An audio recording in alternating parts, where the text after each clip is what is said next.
अस्सलाम वालेकुम प्यारे भाई, हमारे पास ये 24 मॉडल मोटरसाइकिल आ चुकी है और इसकी पट्टी देखें और इसकी कंडीशन देखें।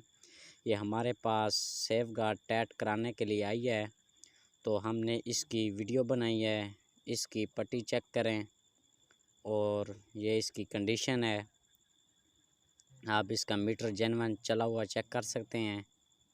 तो अच्छी पट्टी दी है कंपनी वालों ने, बहुत अच्छी पट्टी है इसकी। और हमारे चैनल को सब्सक्राइब भी करें और साथ दिए घंटे के निशान